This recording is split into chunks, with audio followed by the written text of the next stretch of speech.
할렐루야! 얼바인 중앙천례교회 주일 예배에 허락하신 우리 주 하나님 아버지께 영광을 올려드립니다. 그 시간 예배하시는 모든 성도님들 주님의 이름으로 환영합니다. 우리의 가장 큰 은혜 되시고 소망 되시는 주님, 우리 있는 모습 그대로 받아주시는 주님, 그분께 찬양으로 영광 돌리며 예배의 자리로 나아가겠습니다.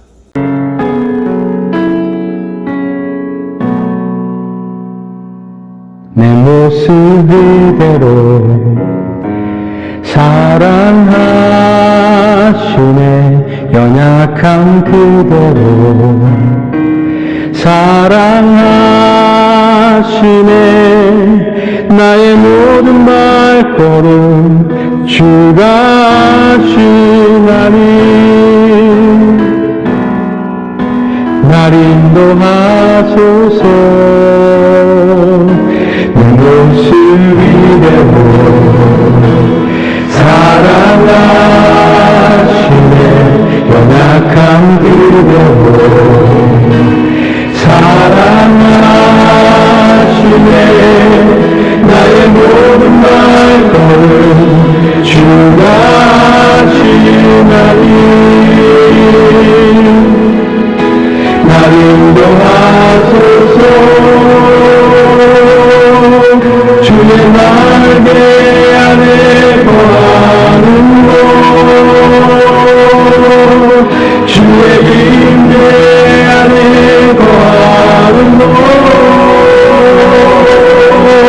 나의 가장 큰 소망, 나의 가장 큰 은혜, 주와 함께 동행하는 일, 주의 날개 아래 거하는 곳, 주의 임재 안에 거하는 곳, 나의 가장 큰 소망, 나의 가장 큰 은혜, 주와 함께 동행하는 일.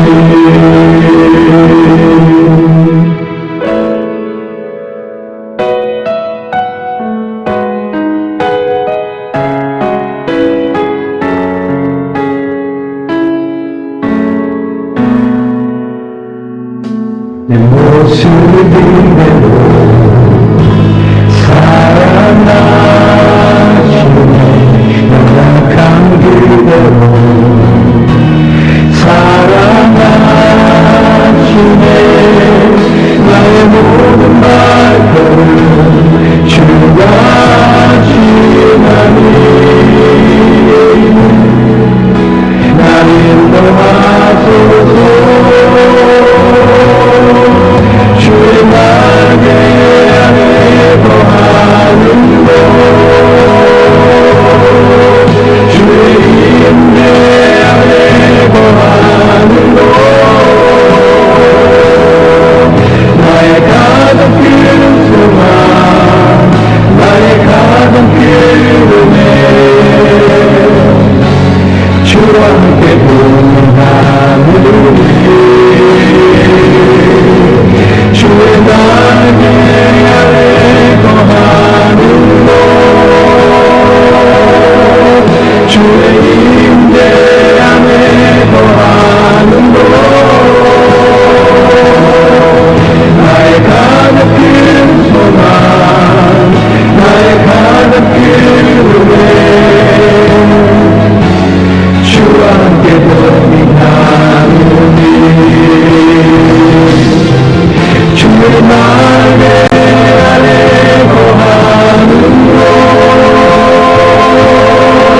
주의 임재 안에 거하는 곳, 나의 가장 큰 소망, 나의 가장 큰 은혜, 주와 함께 동행하는 일.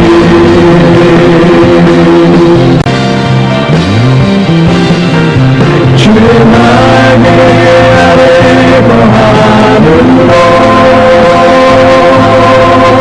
주의 임재 안에 거하는 곳,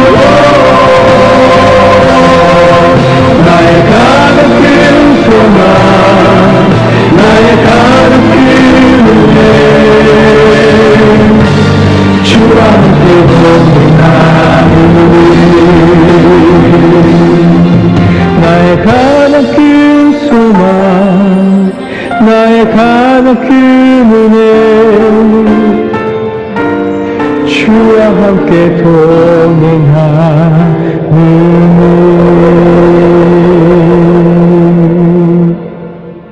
우리 주님은 우리의 모습 그대로, 연약한 모습 그대로를 사랑하시고 뿐만 아니라 이렇게 연약한 우리를 통해서도 하나님께서는 영광을 받으시는 그런 전능하신 분이십니다. 이 예배 시간 늘 우리를 인도하고 계시는 하나님 앞에 신령과 진정으로 드리는 예배가 되시기를 바랍니다. 다 같이 사도신경으로 우리의 믿음을 고백하겠습니다. 전능하사 천지를 만드신 하나님 아버지를 내가 믿사오며 그 외아들 우리 주 예수 그리스도를 믿사오니 이는 성령으로 잉태하사 동정녀 마리아에게 나시고 본디오 빌라도에게 고난을 받으사 십자가에 못 박혀 죽으시고 장사한 지 사흘 만에 죽은 자 가운데서 다시 살아나시며 하늘에 오르사 전능하신 하나님 우편에 앉아 계시다가 저리로서 산 자와 죽은 자를 심판하러 오시리라. 성령을 믿사오며 거룩한 공회와 성도가 서로 교통하는 것과 죄를 사하여 주시는 것과 몸이 다시 사는 것과 영원히 사는 것을 믿사옵나이다. 아멘. 한 주간 평안하셨습니까? 먼저 광고 한 가지 드립니다. 이제 다음 주일입니다. 10월 31일 주일 오후 3시 이제 공사가 완공이 되고 그 예배당에서 우리 얼바인 중앙침례교회 창립 감사 예배를 기획하고 있습니다. 이 예배를 참석하기 위하여 우리 한국의 머더처치 강남중앙침례교회 담임 목사님과 또 중직자분들이 이제 25일부터 또 이곳에서 일정을 가지게 되십니다.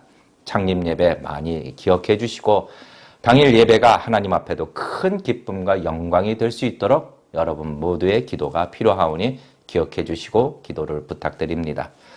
오늘 하나님 말씀 보시겠습니다. 오늘 빌립보서 강해 1장 12절 말씀입니다. 빌립보서 1장 12절 한 절입니다. 자막 나가실 때에 제가 봉독해 드릴 때 다 같이 함께 봉독해 주시겠습니다. 형제들아 나의 당한 일이 도리어 복음의 진보가 된 줄을 너희가 알기를 원하노라. 아멘. 잠시 말씀을 위해 기도합니다. 오늘 주신 이 말씀은 우리에게 주시는 하나님 말씀인 줄로 믿습니다. 이 말씀을 통해 주님을 더욱 알아가게 하시고 또 이 말씀을 붙들고 견고히 믿음을 세워서 한 주간도 승리하는 삶을 살 수 있도록 이 시간 은혜를 더하여 주시옵소서. 예수님의 이름으로 간절히 기도드리옵나이다. 아멘. 한 주간 평안하셨는지요? 이제 다음 주에는 드디어 창립 감사로 하나님 앞에 예배를 드리게 됩니다. 여러분 기도해 주시고 또 이를 위해서도 수고하는 종들을 위해서도 많이 응원과 격려와 기도를 부탁드립니다. 빌립보서 기쁨으로 사는 이들 강해 오늘 1장 12절 말씀을 가지고 역경 속에서 알아야 할 것, 역경 속에서 고난 속에서 알아야 할 것이라는 제목으로 말씀을 나누길 원합니다. 형제들아 나의 당한 일이 도리어 복음의 진보가 된 줄을 너희가 알기를 원하노라. 너희가 알기를 원하노라. 당한 일이라는 것은 이제 핍박, 고난, 우리 사도 바울 선생님이 당했던 그런 옥에 갇히는 일, 이런 일들이 도리어 복음의 진보가 된 줄을 너희가 알기를 원하노라. 지난번 우리 빌립보 강의 5번째 시간 때 우리가 잠깐 기억해 보면은 하나님은 분명히 당신의 뜻을 이루십니다. 다 이루십니다. 자, 그럼에도 우리 성도는 왜 기도해야 하는가? 하나님의 뜻이 이루어지기를 기도하고 또한 왜 순종을 해야 하는가에 대한 말씀을 살펴보았습니다. 하나님께서 당신이 시작하신 그 선한 일을 분명하게 완성시키시지만 그러나 기도를 하는 것은 첫째로 그렇습니다. 하나님 이 모든 것은 다 당신의 손에 있습니다. 라고 하나님의 주권을 분명하게 인정하는 고백이며 둘째로 하나님의 뜻이 그 안에 내가 받는 고난이 있다 할지라도 내 생각과 다르고 내 기대와 다르다 할지라도 내가 고난을 받는다 할지라도 나는 하나님 뜻에 우선순위를 갖습니다. 라고 하는 완전한 순종의 고백이다. 라고 말씀을 나누었죠. 그리고 이제 빌립보서 1장 9절에서 11절 그 기도의 내용을 통해서 알게 되는 것은 지식과 총명으로 분별력 있는 사랑, 지식과 총명으로 분별력 있는 사랑이 풍성해질 때에 성도는 기쁨을 누릴 수 있다라는 것을 배우게 되었습니다. 그러니까 하나님에 대한 사랑도 또 성도들 간의 사랑도 지식과 총명, 아는 것과 총명으로 분별력 있는 사랑이 있어야 한다. 이 지식은 뭐 그냥 지식이 아니라 사랑이 바탕으로 사랑하기 때문에 아는 지식, 그리고 또한 사랑이라는 것은 역시 무작정 사랑하는 것이 아니라 아는 것을 바탕으로 하는 바른 사랑을 가져야 된다. 이것이 중요하다라는 것을 말씀을 나눴죠. 그런데 역시 오늘 본문도 이 아는 일이 중요하다라고 우리에게 강조해주고 계십니다. 너희가 알기를 원하노라 권면을 하고 있죠. 빌립보서는 지금 어떻게든지 이 성도들에게, 빌립보 성도들에게 그들의 고난과 역경 속에서 기쁨을 누리도록 안내하고 인도하고 있습니다. 그러는 가운데 역시 오늘도 무엇인가를 알기를 원한다라는 거죠. 그러니까 그만큼 성도는 아는 일이 참 중요합니다. 지식이 없으므로 내 백성이 망하는도다. 그러니까 오늘 무엇을 알아야 하는가, 그래야 성도는 기쁨을 누릴 수 있는가, 오늘 본문의 말씀을 가지고 좀 더 깊이 살펴보고자 합니다. 오늘 본문 이 12절은 단지 한 구절이지만 그 1장 6절 너희 속에 착한 일을 시작하신 이가 그리스도 예수의 날까지 온전히 이루실 줄을 확신하노라. 이 말씀 한 구절처럼 오늘 이 말씀도 교리적으로 아주 중요한 본문이 되는 것이죠. 나의 당한 일이 도리어 복음의 진보가 된 줄을 너희가 알기를 원하노라. 자, 우리가 오래간만에 한번 이 빌립보 교회가 어떻게 형성이 되었는가 그 과정을 한번 생각해 봅니다. 그러니까 사도행전 16장에 이 과정이 자세하게 나와 있죠. 그 시작은 이제 아시아로 가고자 했었던 그 바울의 발걸음을 하나님이 멈추게 하십니다. 그리고 그 발걸음을 하나님께서 마게도냐 첫 성으로 향하게 하시는 것이죠. 또 그냥 바울만 보내는 것이 아니라 이미 교회를 세우기 위하여 작정하시고 예비하신 사람들이 그곳에 있었습니다. 자주장사 루디아, 또 귀신 들렸던 여종, 또 간수, 이런 이들을 하나님께서 이미 예배하시고 만나게 하시는 거죠. 마치 이곳에서 우리 얼바인중앙 침례교회가 세워질 때 우리 협동 목사님, 집사님 이런 하나님이 예비해 주신 분들이 있는 것처럼 또 이렇게 하나님께서는 빌립보에 이미 그 빌립보 성에 하나님이 예비하신 자들이 있었고 바울이 전하는 그 말씀에 귀를 기울이도록 하나님이 마음을 열어주신 것이죠. 그러니까 바울이 언변이 뛰어난 것이 아니라 하나님이 그 마음을 열어주셨습니다. 물론 또한 감옥에 갇히는 고난도 있었죠. 그런데 이 고난을 통해서도 하나님은 교회를 세우셨습니다. 귀신 들렸던 여종의 그 귀신을 내쫓았다고 감옥에 갇히게 됩니다. 그리고 그곳에서 하나님을 찬미하다가 묶여 있었던 쇠사슬도 풀리고 옥문도 열리게 되죠. 거기서 스스로 목숨을 끊으려고 했었던 간수를 만나게 되고 멈춰 세우고 주 예수를 믿어라. 그리하면 너와 내 집이 구원을 얻으리라. 이 위대한 복음을 듣게 하십니다. 참 놀라운 일들의 연속이었습니다.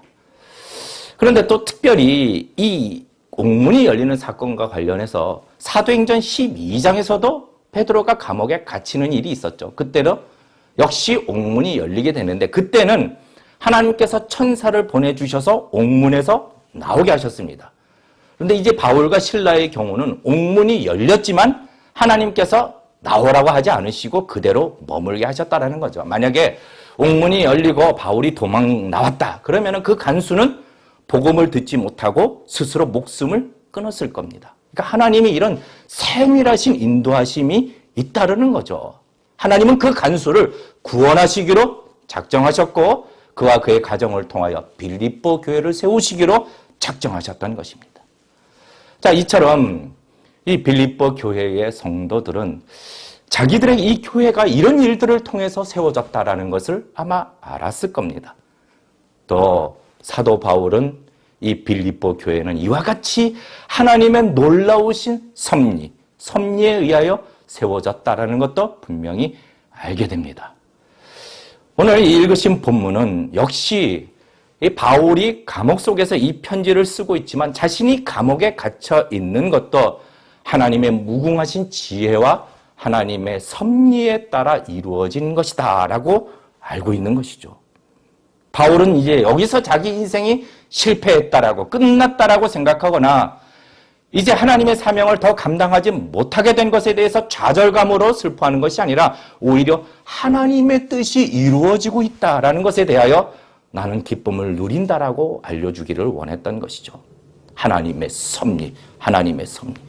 이 하나님의 섭리에 대해서 오늘 빌립보 교인들도 너희가 역경과 어려움 속에 있지만 이 하나님의 섭리를 알기를 원하노라, 알기를 원했던 것입니다. 너희는 내가 당한 일을 볼 때에 비극으로 생각하느냐? 이제 복음은 위축되고 사도 바울 선생님 정말로 처량한 신세가 되었구나. 그렇게 생각할지 모르겠지만 전혀 아니다. 그 반대다. 너희가 이 문제를 똑바로 알았으면 한다라고 고백하는 것이죠. 그래야 너희도 역경을 만나게 되면 온전히 여러 가지 시험을 만나거든 온전히 기쁘게 여기라. 이런 태도로 기쁨의 태도로 살아갈 수 있다는 거죠. 자, 우리가 첫 번째 하나 생각해 볼 것은 우리 빌립보 교인의 근심. 이때 당시에 빌립보 교인들은 어떤 근심을 하고 있었을까 좀 살펴보기를 원합니다. 아마 두 가지 근심으로 볼 수 있을 것 같습니다. 첫째는 리더자를 잃어버린 것에 대한 상실감이죠. 그러니까 그들은 물론 사도 바울 선생님에 대해서 깊은 애정도 있었을 것입니다. 그런데 그것이 끝이 아니라 너무나도 크게 의지하고 있었던 선생님이시죠. 그런데 이 큰 리더자를 이제 감옥에 갇히고 언제 풀려날지 모르는 상황이기에 이제 이 리더자를 잃어버렸다라는 상실감이 이들 가운데 있었을 겁니다. 게다가 지금 빌립보 교회는요, 모든 것이 다 잘 돌아가고 있었던 이런 평안한 시대가 아니었습니다. 외부로는 예수님을 믿는다라고 계속 핍박이 있지요. 내부로는 빌립보서 안에서도 이야기하지만 개라고 말하는 이단들이 교회를 어지럽히고 있었던 상황입니다. 그 어느 때보다도 이들에게는 리더자가 필요했습니다. 큰 선생님이신 바울의 교훈, 바울의 격려, 가르침이 필요할 때였습니다. 그런데 그 리더자 바울이 지금 감옥에 갇혔고 언제 풀려날지도 모르고 죽을 수 있다라는 거죠. 이러한 리더자를 이런 상황 속에서 잃어버린다라는 것은 그들에게는 큰 두려움과 근심으로 다가오게 되는 겁니다. 제가 그 30대 초반에 저희 가정을 이끌고 선교지로 갈 때에 그때 사실 이미 그 지역에서 한 몇 년간 사역을 너무나도 잘하고 계셨던 한 선배 선교사님과 한 팀이 이루어서 그 일들을 하기로 했었습니다. 그리고 들어갔죠.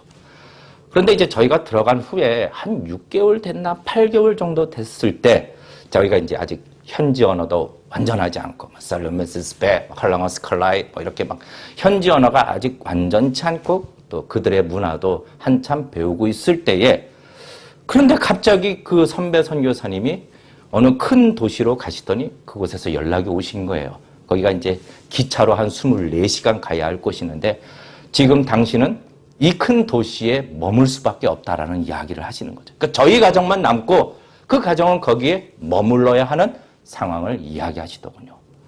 그때 당시 우리가 가정에서 예배를 그래도 현지인 한 20여 명, 또 그때 또 이 신분과 또 지역 선교 전략을 위해서 병행했었던 NGO 단체가 저희가 있었습니다. 그런데 이것을 갑작스럽게 제가 다 맡아야 하는, 책임을 맡아야 하는 일이 생긴 겁니다. 저희가 선교지 들어올 때 그 선배 선교사님은 저희가 이제 저와 아주 가까운 분이셨죠. 그래서 우리가 선교지에 들어가면은 이분하고 같이 좋은 그림을 그려서 아름다운 열매를 맺어가겠다라는 꿈을 가졌는데, 그리고 가정을 다 이끌고 들어왔는데 갑자기 이런 일이 생기니, 그러니 참 제 마음도 근심이 크게 되더군요. 그러니까 인생은요, 아무리 좋은 일을 계획한다 할지라도요, 생각대로 되지는 않습니다. 하나님의 의도대로 되는 거죠. 하여간 그렇게 갑자기 그 가정이 떠난다고 이야기를 하자 제 마음은 또 책임감, 또 외로움, 또 이쪽에 들어왔을 때 이런 열매를 맺어야겠다 했었던 그런 기대감, 이게 어그러지면서 저의 마음에 근심이 찾아오게 되는 겁니다. 그때는요, 저희 가정 사는 것도 바빴습니다. 사는 것. 그 현지에서 사는 것만으로도 바빴는데요. 그러니까 우리가 살면서 이런 상실감이 찾아오게 됩니다. 부모님들이 세상을 갑자기 떠나게 되면 그 남은 자녀들은 이미 가정이 있음에도 나는 천하의 이제 고아가 되었구나. 어떤 이런 큰 어른을 잊어버렸다라는 또 상실감. 이제는 누군가에게 하소연할 수도 없고 또 의논할 수도 없고 또 위로받을 수도 없고 어떤 이런 책임감과 부담감에 대한 근심이 마음을 짓누르게 되는데 지금 빌립보 교회는 이 교회의 어지러운 상황 속에서 그렇게 의지하고 있었던 큰 지도자를 잃어버리게 되는 상실감으로 근심하게 되는 거죠. 두 번째 근심이 있었을 겁니다. 바울 선생님 지금 보니까 자기들도 복음을 전하다가든 이렇게 감옥에 갈 수 있겠구나. 고난을 받고 감옥에 갈 수 있겠구나라는 두려움과 근심이 있었을 겁니다. 이때 찾아오는 게 무엇입니까?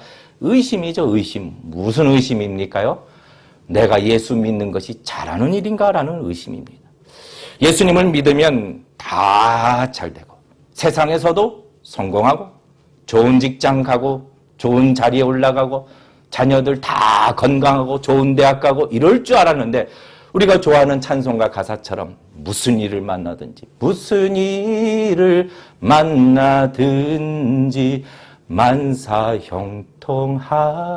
형통하리라 이렇게 만사가 형통할 줄 알았는데 왜 내게 이런 일이 생기는 거지? 왜 병이 생기는 것이지?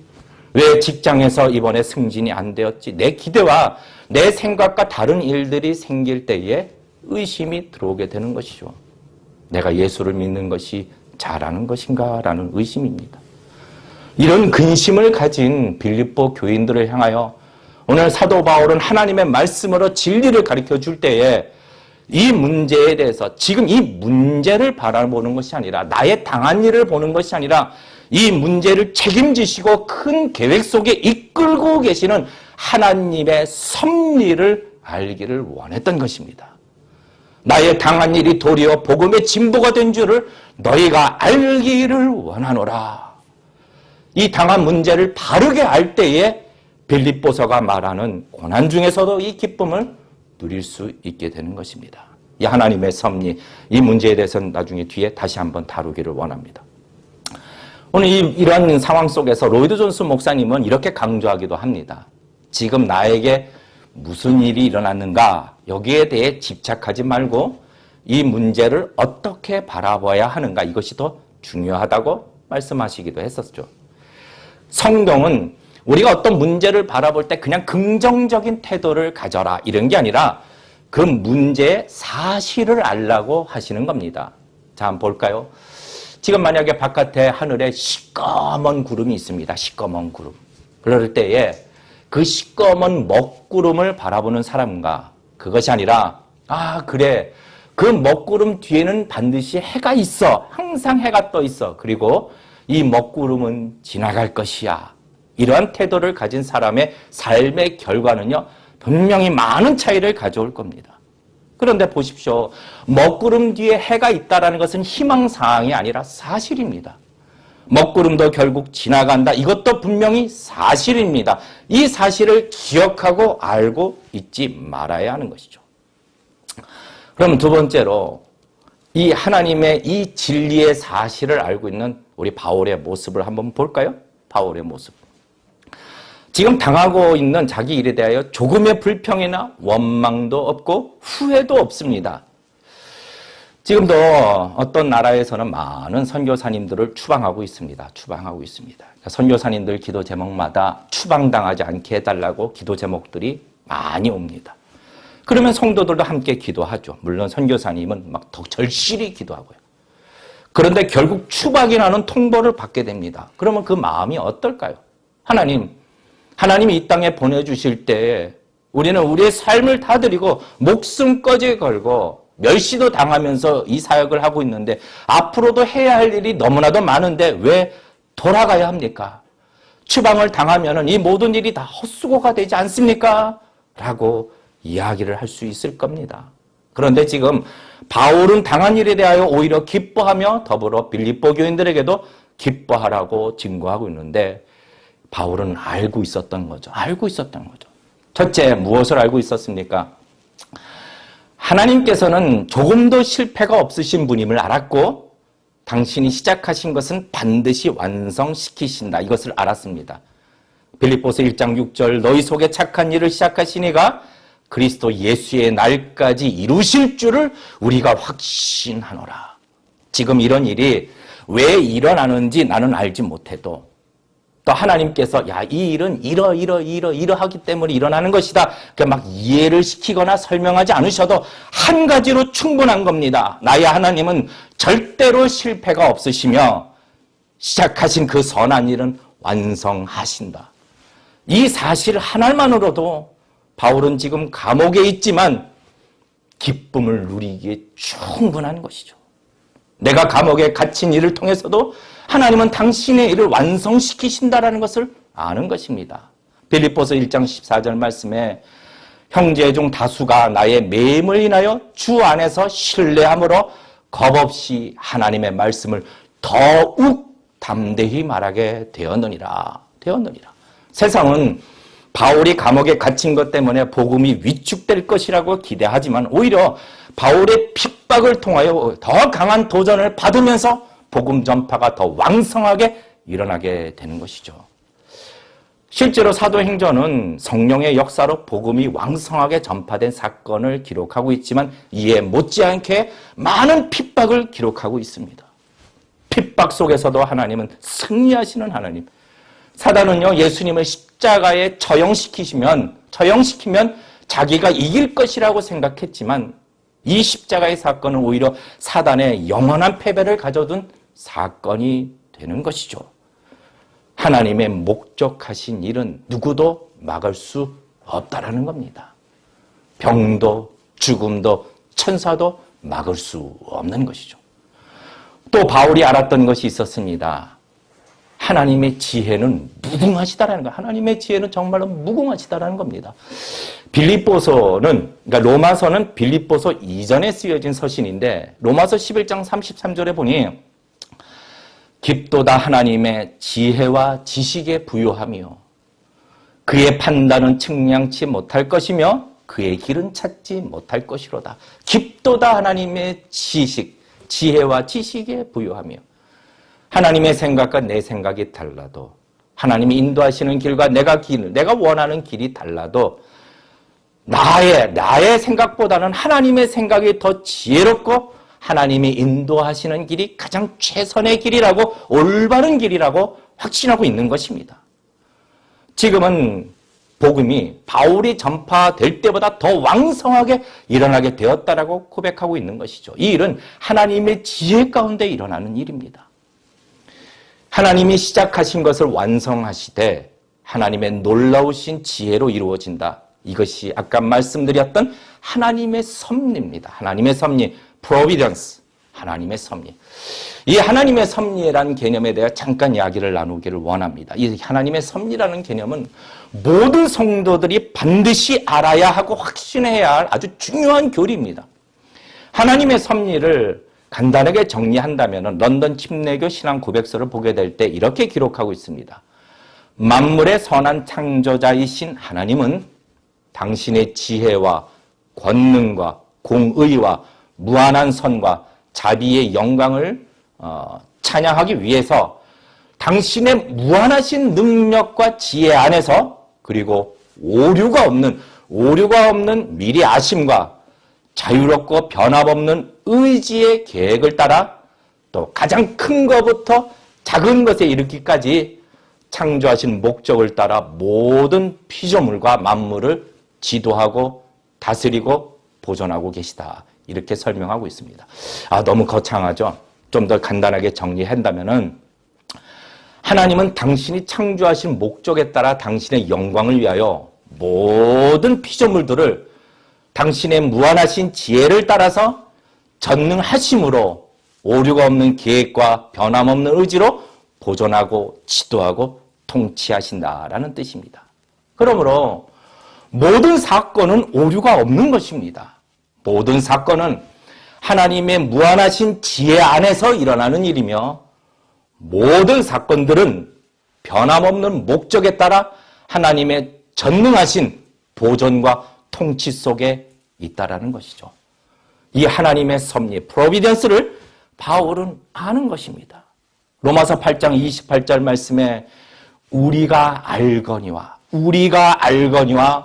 하나님을 사랑하는 자 곧 그 뜻대로 부르심을 입은 자들에게는 모든 것이 합력하여 선을 이루느니라. 우리가 알거니와 그것이 고난이든 혹은 악한 일을 당하는 것이든 아니면 누군가의 실수이든 상관없이 결국은 하나님의 무한하신 지혜와 전능하심을 따라 하나님의 목적을 이루도록 다 합력하여 선을 이룬다라는 것이죠. 근데 이 고백은요, 요셉에게도 나타납니다. 요셉. 여러분 아시죠? 요셉은 곧 형님들의 악한 행동에 의하여, 악한 의도에 의하여 죽임을 당할 뻔하고 또 그리고 노예로 팔립니다. 또 억울하게 감옥에 들어가게 됩니다. 자, 이 모든 일들을 돌아보면서 요셉은 무엇을 고백합니까? 하나님의 섭리. 창세기 50장 20절 말씀. 당신들은 나를 해하려 하였으나, 분명히 그랬죠. 당신들은 나를 해하려 하였으나, 뭐 실수도 아니고 몰라서도 아니고 고의적으로 계획적으로 요셉을 해하려고 하였으나, 그러나 하나님은 그것을 선으로 바꾸사 오늘날과 같이 만민의 생명을 구원하게 하시려 하셨나니.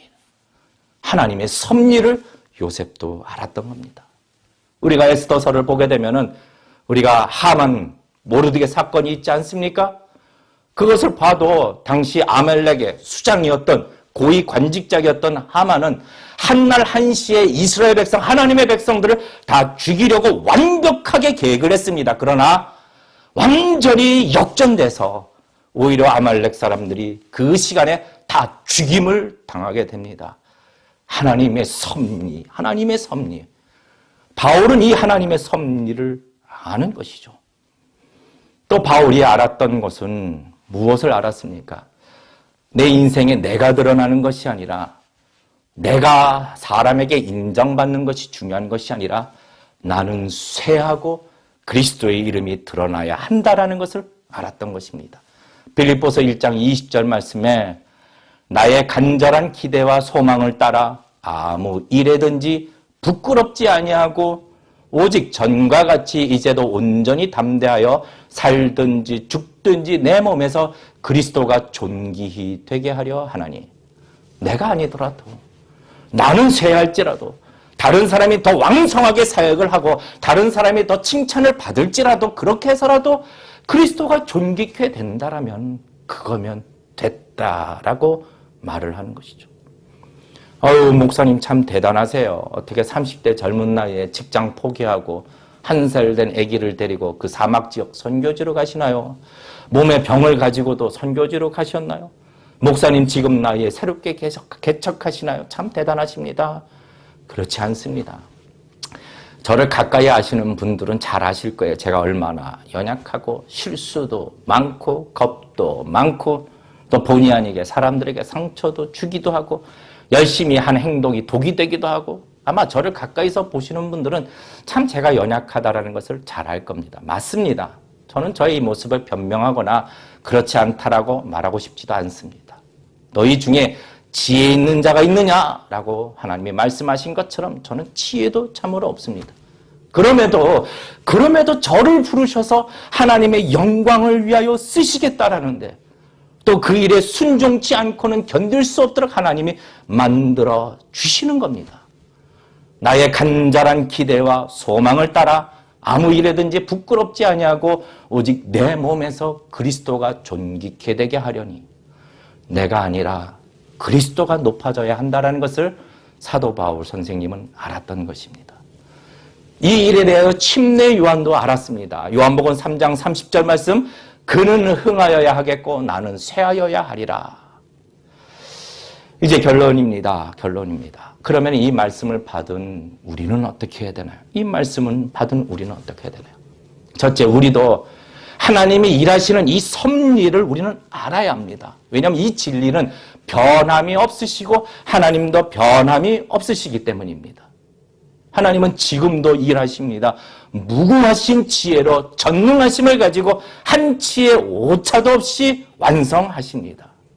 때로는 누군가의 실수가 있을 수 있고 악한 방해가 있을 수 있다 할지라도 그 모든 것은 다 합력하여 선을 이루게 될 것이며 결국은 목적을 하나님이 이루시는 것이죠. 그러므로 우리는 최선을 다하고 열심을 다하고 순종하되 눈에 보이는 그 결과나 일들이 내 기대와 달라도 너무 근심하지 마십시오. 하나님은 이 진리를 성경에 기록하여 우리에게 알기를 원하시는 겁니다. 우리를 무지한 채 두지 않으신다라는 거죠. 또한 이 성경에 기록하신 하나님의 섭리에 대하여 우리 삶 속에서도 깨달을 수 있도록 해주시는 겁니다. 우리 얼바인중앙 침례교회 처음 이곳에 들어와 건물 구입하고 교회 개척 준비하는 동안 우리도 하나님의 이 놀라우신 섭리를 경험하도록 하셨죠. 이 건물 계약도요. 처음에는 진짜 한국에서 중직자분들 다 오셔가지고 막 정말로 좋다고 생각했던 건물. 근데 그 건물이 계약하기 바로 전날 건물을 팔겠다는 사람이 취소. 그래서 놓치게 된 것이죠. 그리고 그 이후로 몇 개월 동안 건물이 안 나오는 겁니다. 그런데 결국은 너무나도 좋은 위치에 그리고 가장 좋은 조건으로 또 예배당으로 쓰기에 가장 좋은 모양의 건물을 구입하게 되었죠. 다 놀랍다고 말을 하는 겁니다. 부르심을 입은 자들에게는 모든 것이 합력하여 선을 이루느니라. 이 말씀을 더 깊이 경험하도록 하시는 것이죠. 우리 성도도 이 진리를 알아야 하는 것입니다. 하나님의 섭리, 너희가 알기를 원하노라. 또 이제는 내 삶에 내가 아니라 그리스도가 존귀케 되어야 한다. 여기서 초점을 맞춰야 합니다. 어느 장로님이 그분의 어머님이 늘 이렇게 가르쳐 주셨다고 합니다. 얘야, 결국 이 땅에 남는 것은 하나님을 위해서 한 일뿐이란다. 이 땅에서 숨을 거두고 하나님 앞에 무엇을 가지고 가겠냐? 여러분, 무엇입니까? 자녀들입니까? 돈입니까? 명예입니까? 유명해진 우리의 이름입니까?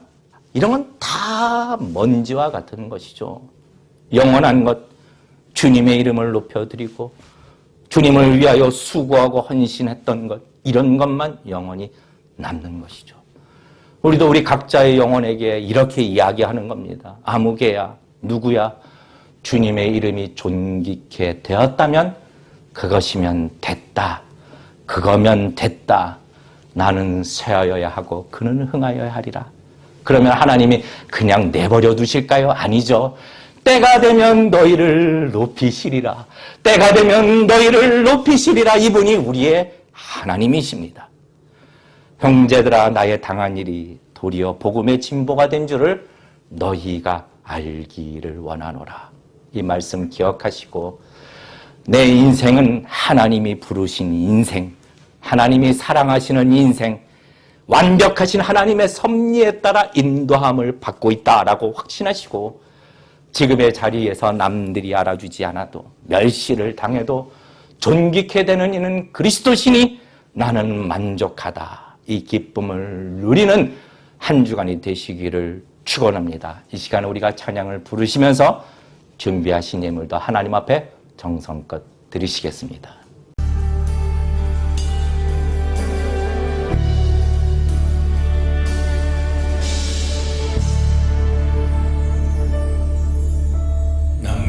무엇과도 주님을 바꾸지 않으리. 다른 어떤 은혜 구하지 않으리. 오직 주님만이 내 삶의 도움이시니 주의 얼굴 보기 원합니다. 주님 사랑해요. 온 마음과 정성 다해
오늘 이 시간 우리에게 주신 말씀 생각하며 다 같이 함께 기도합니다. 첫째는 우리 각자의 영혼을 위해서 기도합니다.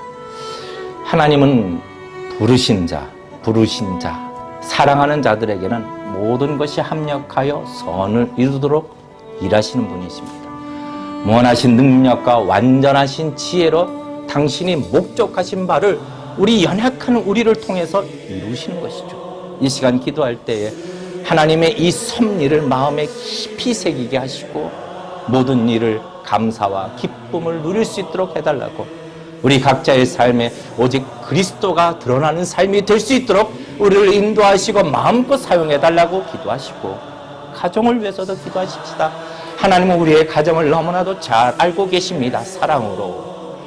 하나님은 우리 가정을 향한 특별한 계획도 가지고 있으십니다. 그리고 그 계획은 반드시 열매를 맺게 될 것입니다. 이 확신을 가지고 가정을 위해서 기도하시고, 가정을 책임져 주시고 보호해 주시고, 지금 있는 이 문제에 대하여 기도하고 때 그 기도 제목에도 긍휼히 응답해 달라고 기도하시며, 마지막 교회를 위해서 기도합니다. 다음 주에 있을 창립 예배 하나님 영광 받아 주시옵소서.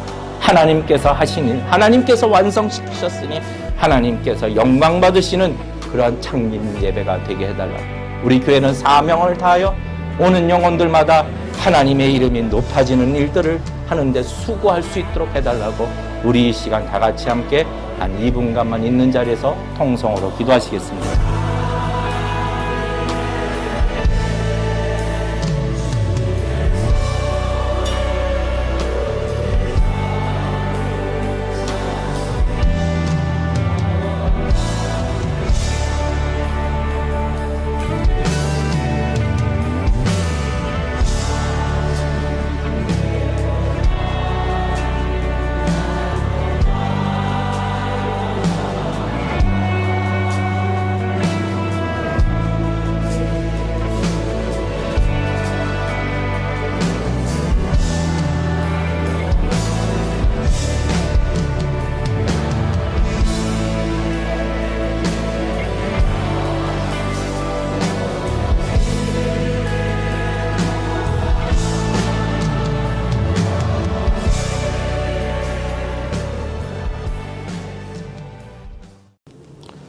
하나님 아버지, 이 시간도 주님의 말씀을 확신하며 의지합니다. 우리가 당하는 모든 일들이 우리의 영혼을 위하시는 일이며 목적하신 하나님의 영광을 위하여 이끄시는 일들임을 확신하고 믿습니다. 무한하신 능력과 완전하신 지혜로 우리를 이끄실 때에 하나님 아버지, 우리가 믿음으로 그 길을 갈 수 있도록 우리를 붙들어 주시고, 또한 믿음으로 갈 수 있도록 하나님의 말씀을 주셨으니 말씀 붙들고 기도를 놓치지 않고 한 주간 살아갈 수 있도록 인도하여 주시옵소서. 우리의 자녀들 기억하여 주시고, 몸이 아픈 자들 기억하여 주시고, 연약한 마음도 기억하여 주셔서 오직 주의 은혜를 구하며 누리며 사는 또한 복된 한 주간이 될 수 있도록 인도하여 주시되, 믿음의 싸움에서도 넉넉히 이기는 자가 되게 하여 주시옵소서. 다음 주일 창립 예배로 하나님 앞에 영광 돌리기를 원합니다. 준비하는 모든 과정마다 하나님 인도하여 주시고 은혜로 채워 주시옵소서. 오늘 드려진 예물 위에 하나님 축복하여 주셔서 30배, 60배, 100배의 결실을 얻는 축복을 허락하여 주시옵소서.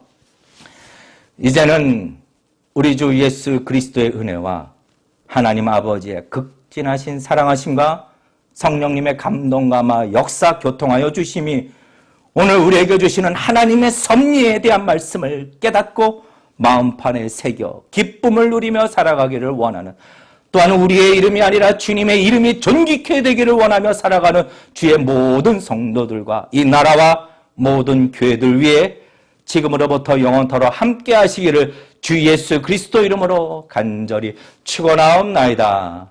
아멘.